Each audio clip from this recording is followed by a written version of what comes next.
श्री गणेशाय नमः। श्री सरस्वत्यै नमः। श्री सद्गुरुदेव चरण कमलेभ्यो नमो नमः। ओम नमो भगवते वासुदेवाय। श्री राधा कृष्णाय नमो नमः। श्री रामचंद्र डोंगरे जी महाराज द्वारा रची श्रीमद् भागवत रहस्य तृतीय स्कंद तृतीय अध्याय। दुर्योधन द्वारा विदुर जी का अपमान। सेवकों ने दुर्योधन को समाचार सुनाया कि विदुर चाचा आपके विरुद्ध बोल रहे थे। दुर्योधन आग बबूला हो गया, परंतु तुरंत ही उसने विदुर चाचा को सभा में बुलाकर उनका अपमान किया। यक्ष ने युधिष्ठिर से पूछा था कि हमेशा के लिए नरक में किसे रहना पड़ता है। युधिष्ठिर ने कहा था कि आमंत्रित करके इच्छा पूर्वक दुर्बुद्धि से किसी का अपमान करने वाले को हमेशा नरक में रहना पड़ता है। दुर्योधन विदुर चाचा से कहता है कि तुम दासी पुत्र हो, मेरा अन्न खाकर ही मेरी ही निंदा करते हो, मेरे ही विरुद्ध काम करते हो। विदुर जी तो धीर गंभीर थे कि निंदा को सहन कर लेते थे। सभा में निंदा से विचलित न होकर उसे सह ले वह संत है। समर्थ होते हुए भी जो सहे वह संत है। वह भगवान का ही अवतार ही है। वैसे तो विदुर जी में इतनी शक्ति थी कि वह एक दृष्टिपात से दुर्योधन को जलाकर भस्मीभूत कर दे, किंतु विदुर जी अपनी इस शक्ति का उपयोग नहीं किया। शक्ति का दुरुपयोग करने वाला दैत्य है। शक्ति, संपत्ति और समय का विवेकपूर्वक सदुपयोग करने वाला देव बन सकता है। कष्ट सहते रहोगे तो संत बनोगे। कुछ सासें ऐसी भी होती हैं जो बहुओं पर जुल्म ढाती रहती हैं। उनका कहना है कि बहू से हम बड़ी हैं, अतः उन पर हुक्म चलाने का हमें हक है। हमेशा ऐसा सोचो कि बहू और सास एक समान है। सास बहू से बड़ी नहीं है। किसी भी जीव को छोटा या हल्का मत समझो। जीव ईश्वर का ही स्वरूप है। विदुर जी की भांति 12 वर्ष तप करोगे तो सहन शक्ति आएगी। सात्विक आहार करने वाला ही सहन शक्ति प्राप्त कर सकता है। विदुर जी ने 12 वर्ष भाजी का ही भोजन किया। तुम कम से कम 12 महीने भाजी पर रहोगे तो सहन शक्ति पाओगे। तेल मिर्ची अधिक खाने वाले का स्वभाव भी मिर्च जैसा ही हो जाता है। अत्यधिक सहन करोगे तो सुखी होगे। सहन शक्ति तब आती है जब आहार विहार बहुसात्विक हो। इस जीव का स्वभाव ही ऐसा है कि उसे जो कुछ मिला है उतने में वह संतुष्ट नहीं होता। बुद्धि यदि ईश्वर में स्थिर रखोगे तो तुम सब कुछ सहन कर सकोगे, संतुष्ट भी हो सकोगे। विदुर जी ने केवल भाजी में ही संतोष माना और ईश्वर की आराधना करते रहे। अपमान से विदुर जी को न तो दुख हुआ और न ही ग्लानि। दुर्योधन ने राज्यसभा में उनका अपमान किया, फिर भी वे क्रोधित नहीं हुए। विदुर जी ने सिर्फ भाजी ही तो खाई थी ना। दुख और क्रोध को पी जाने की शक्ति सात्विक आहार से प्राप्त होती है। सुखी होने के लिए कम खाओ और गम खाओ। मनुष्य सब कुछ खा जाता है किंतु गम नहीं खा सकता, क्रोध नहीं पचा सकता। तुम्हारी कोई निंदा करे तो उसे शांति से सह लो। उस समय ऐसा मान लो कि वह निंदक मेरे दोषों का भान करा रहा है, मेरे पाप धो रहा है। कुछ लोगों का स्वभाव ही ऐसा होता है कि निंदा रस में डूबे बिना उनको खाना पचता ही नहीं। इस दुनिया में किसने किसी को नहीं छोड़ा, सबकी निंदा की। निंदा करने वाले पर क्रोध मत करो। ऐसा मानो कि इसमें भी प्रभु का ही कुछ संकेत है। भगवान बड़े दुख से कहते हैं कि मानव कल्याण के लिए मनुष्य अवतार लेकर मैं इस पृथ्वी पर आया था, फिर भी लोगों ने मेरी निंदा की। विदुर जी भी अपमान में प्रभु की कृपा का अनुभव करते हैं। विदुर जी ने सोचा कि दुर्योधन मेरी निंदा नहीं कर रहा, अपितु उसके अंदर बसे हुए नारायण मुझे कौरवों का कुसंग छोड़ने का आदेश दे रहे हैं। कौरवों का कुसंग छोड़ने की यह प्रभु प्रेरणा है। महापुरुष निंदा में भी सार तत्व खोजते हैं। जो अच्छी वस्तुओं में अच्छाई देखे वह साधारण वैष्णव है, किंतु जो बुरी वस्तुओं में भी अच्छाई देखे वह उत्तम वैष्णव है। प्रतिकूल परिस्थिति में वैष्णव प्रभु के अनुग्रह का ही अनुभव करता है। भगवान ने सोचा कि यदि कौरवों के साथ ही विदुर जी रहेंगे तो कौरवों का विनाश न हो सकेगा। इसलिए ही विदुर जी को वह स्थान छोड़ने की प्रभु ने प्रेरणा दी। रामायण में रावण ने विभीषण का और भागवत में दुर्योधन ने विदुर जी का अपमान किया था। इस प्रकार संतों का अपमान करने के कारण उनका विनाश हुआ।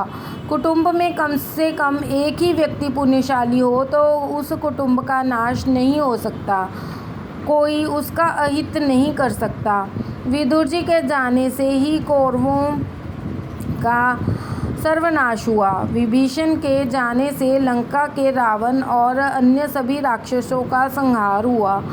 दुर्योधन ने सेवकों को आज्ञा दी कि इस विदुर को धक्के मारकर बाहर निकाल दो, किंतु विदुर जी समझ बूझकर पहले ही घर से निकल गए।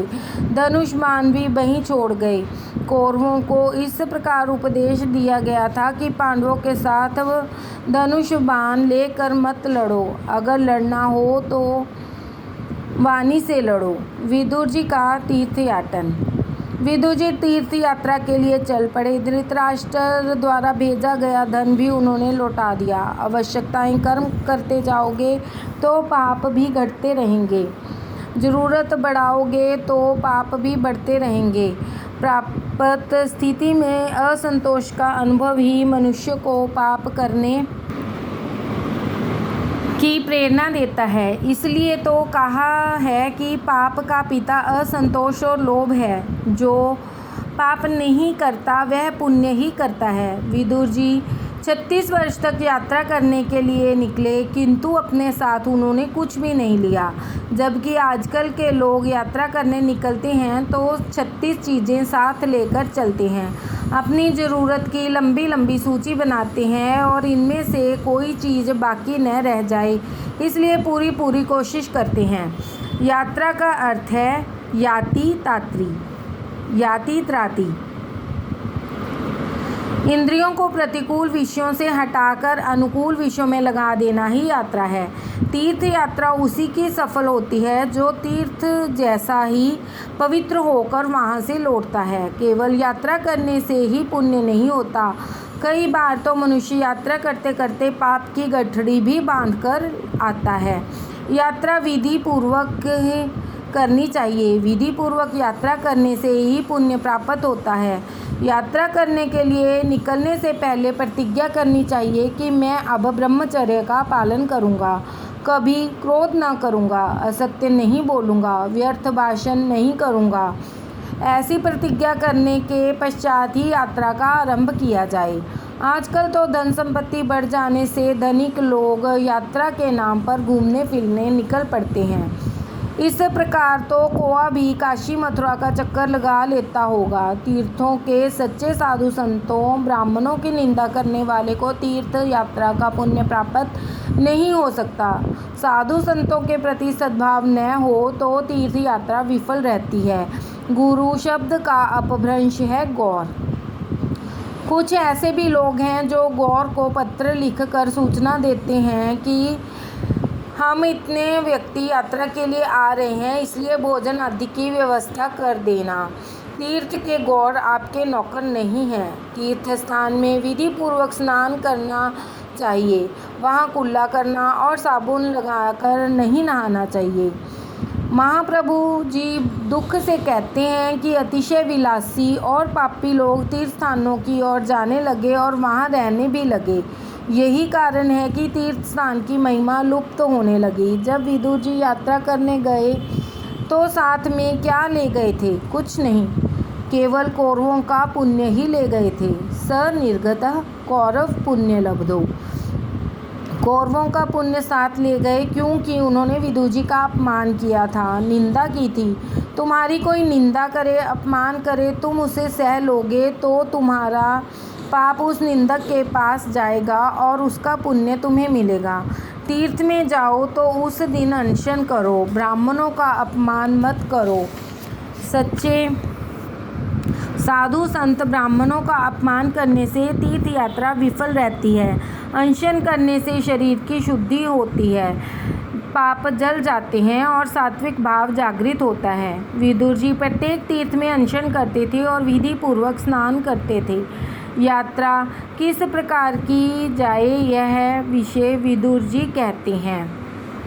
पृथ्वी पर वे अवधूत वेश में परिभ्रमण करते थे और जिससे से स्नेही संबंधी उन्हें पहचान न सके, शरीर का श्रृंगार भी न करते थे। वे अल्प मात्रा में बिल्कुल पवित्र भोजन करते थे, शुद्ध वृत्ति से जीवन निर्वाह करते, प्रत्येक तीर्थ में स्नान करते, भूमि पर ही शयन करते और भगवान जिनमें प्रसन्न हो सके ऐसे व्रत करते थे।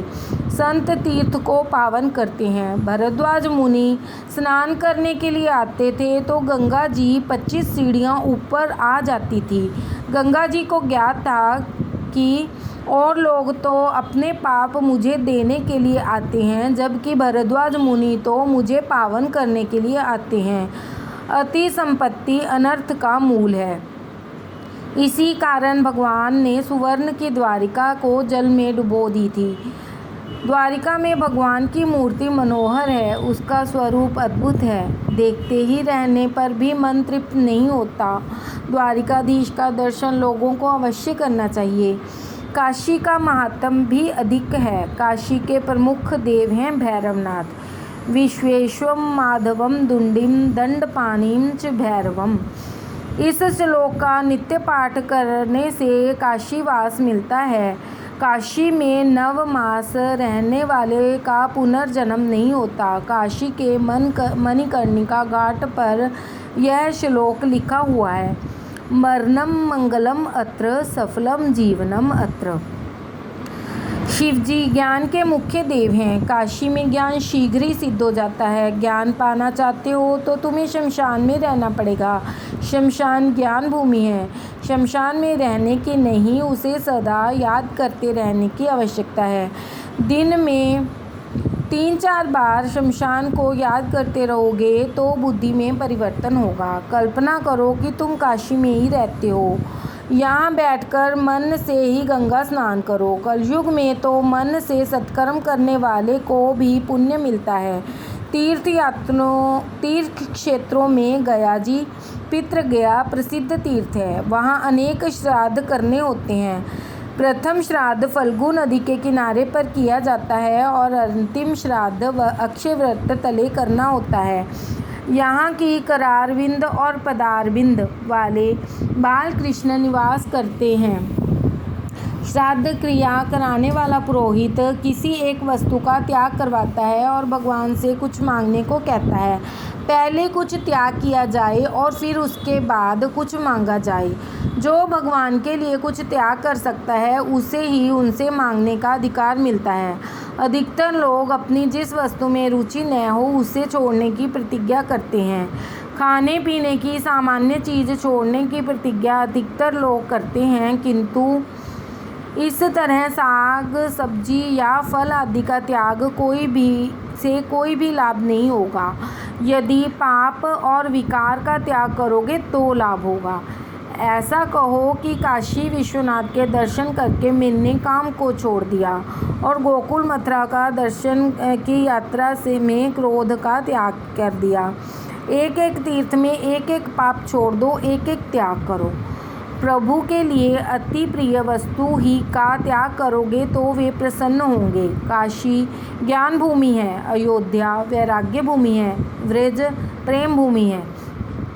व्रज भूमि में कृष्ण प्रेम भरा हुआ है। नर्मदा का किनारा तपोभूमि है।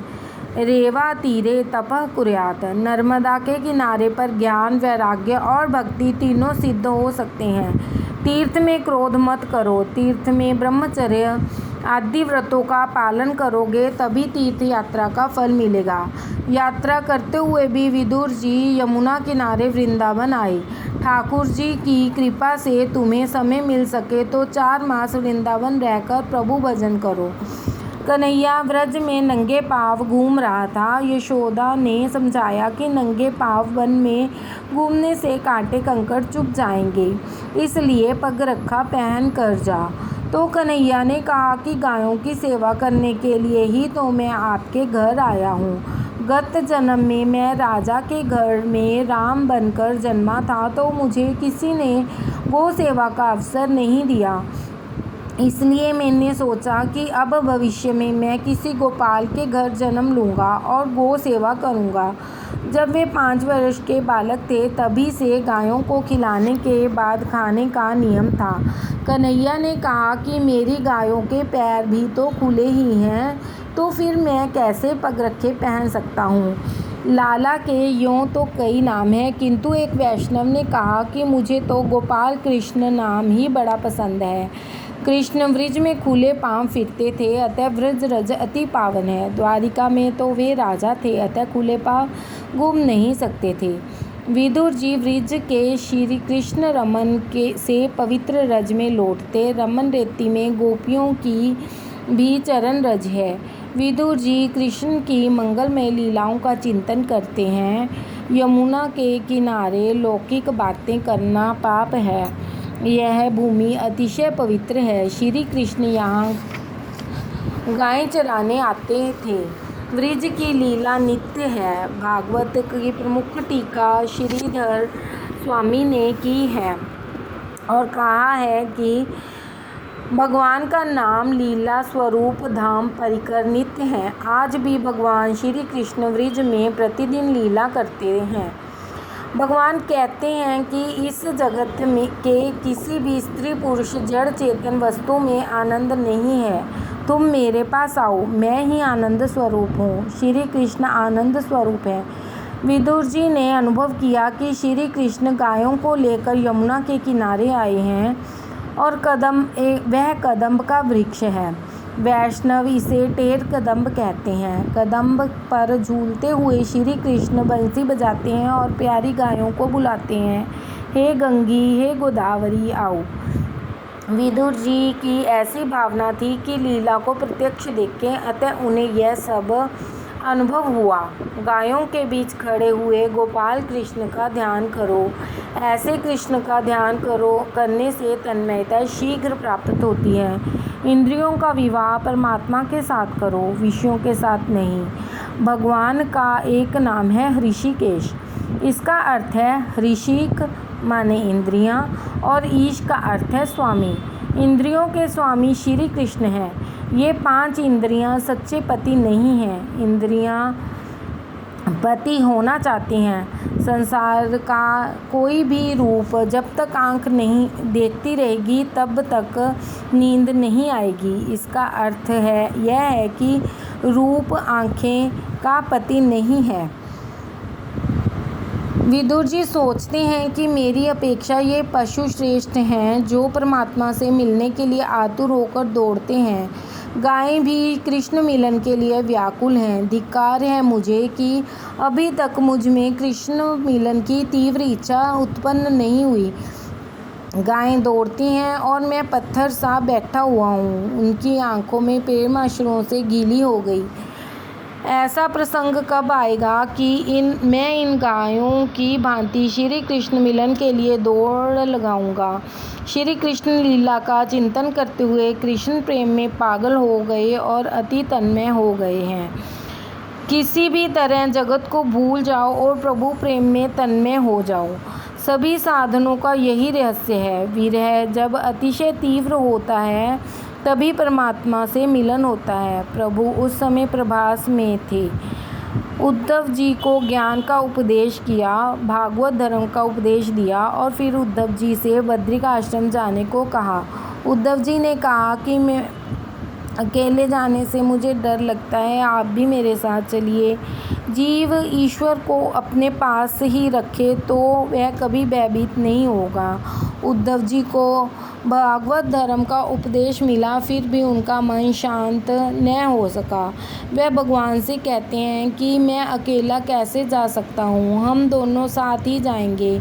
मात्र निर्गुण ब्रह्म का ज्ञान कुछ अधिक उपयोगी नहीं हो सकता। सगुण ब्रह्म का सहारा लेकर ही निर्गुण ब्रह्म को पहचानना है। श्री कृष्ण ने उद्धव जी से कहा कि मैं क्षेत्रज्ञ के रूप में तेरे साथ ही हूँ। मैं तुम्हें में ही समाया हुआ हूँ। मेरा स्मरण करने से उसी क्षण मैं उपस्थित हो जाऊँगा। तो उद्धव जी ने प्रार्थना की कि बिना किसी आधार के भावना नहीं कर सकता, मुझे कुछ आधार दीजिए। तब श्री कृष्ण ने उसे अपनी चरण पादुका दी। उद्धव ने मान लिया कि अब द्वारिका नाथ मेरे साथ ही हैं। अब मैं अनाथ नहीं सनाथ हूँ। ये पादुकाएं नहीं, प्रत्यक्ष प्रभु ही मेरे साथ हैं। उद्धव जी का प्रभु के प्रति प्रेम इतना प्रगाढ़ था कि भगवान की पादुका में भी वे प्रभु का ही दर्शन करते हैं। उन्होंने अपने मस्तक पर पादुकाएं रख ली। मस्तक बुद्धि प्रदान है, इस पर प्रभु को बिठलाने से तुम्हारे मन में कोई भी विकार नहीं घुसेगा। शुकदेव जी कहते हैं कि हे राजन, उद्धव जी बद्रिकाश्रम जा रहे थे। उनको मार्ग में यमुना जी और वृषभूमि के दर्शन हुए। मेरे ठाकुर जी की यही तो लीला है। तीर्थ स्थान में मात्र स्नान करने से मन पूरा शुद्ध नहीं होता। वहाँ बसे हुए किसी भजनानंदी संत का सत्संग करने से मन और अधिक शुद्ध होता है। उद्धव जी ने सोचा कि मैं यहाँ कुछ दिन रहूँगा और किसी संत का, किसी वैष्णव का सत्संग करूँगा। वे निश्चय करते हैं कि कोई प्रभु का लाडला वैष्णव मिलेगा, तभी मैं बोलूँगा, अन्यथा मौन रहूँगा। राधे राधे।